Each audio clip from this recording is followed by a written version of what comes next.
জামালপুর পৌরসভার ব্রহ্মপুত্র শাখা নদের তীরবর্তী নাওভাঙ্গা চর, যেখানে ৫ শতাধিক পরিবারের বসবাস। তবে গ্রামে নেই কোনো গুরুত্বপূর্ণ দপ্তর কিংবা হাসপাতাল। তাই যে কোনো প্রয়োজনে প্রতিদিন ঝুঁকিপূর্ণ এই বাঁশের সাঁকো পার হয়েই ওপারের পাথালিয়া গ্রামে যেতে হয় বাসিন্দাদের। স্থানীয় জানান, নদ পারাপারে কোনো সেতু না থাকায় সবচেয়ে বেশি দুর্ভোগে পড়তে হয় রোগী ও স্বজনদের।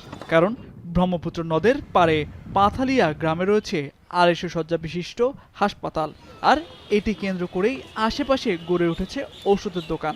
তাই ওষুধ কিনতে কিংবা চিকিৎসা সেবা নিতে সাঁকো পার হয়ে যেতে হয় তাদের। এতে অনেক সময় ঘটে দুর্ঘটনাও।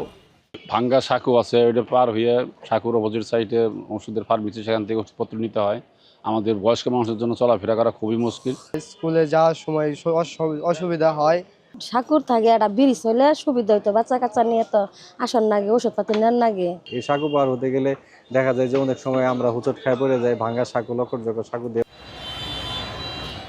স্থানীয় ওষুধ ব্যবসায়ীরা জানান, এখানে সেতু নির্মাণ হলে হাসপাতালের রোগী ও স্বজনদের দুর্ভোগ লাঘব হবে। একই সঙ্গে স্থানীয়দের আর্থসামাজিক সুবিধাও বাড়বে। এই এলাকার মানুষের যাতায়াত থেকে শুরু করে সকল ধরনের ব্যবসা বাণিজ্য থেকে শুরু করে স্কুল কলেজের ডেভেলপমেন্টের জন্য এই ব্রিজের কোনো বিকল্প নেই।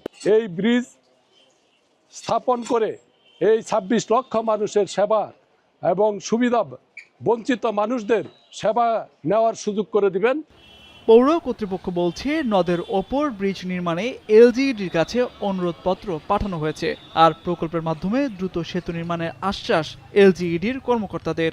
প্রতিদিন এই সাঁকোর উপর দিয়ে প্রায় ২ থেকে ২,৫০০ লোক চলাফেরা করে, কিন্তু পৌরসভার পক্ষে এত টাকা দিয়ে ওই বৃষ্টি করে দেওয়া সম্ভব না। তাই আমরা অনুরোধ করব এলজিডিকে যাতে এই বৃষ্টি বাস্তবায়ন করার জন্য প্রয়োজনীয় পদক্ষেপ গ্রহণ করে সরজমিনে পরিদর্শন করে ঊর্ধ্বতন কর্তৃপক্ষের সাথে আলাপপূর্বক প্রকল্প গ্রহণের ব্যবস্থা করা হবে এবং বরাদ্দ পেলে পরে দ্রুতই আমরা কাজ বাস্তবায়ন করা হবে এবং সেক্ষেত্রে জনগণের সমস্যা লাঘব হবে।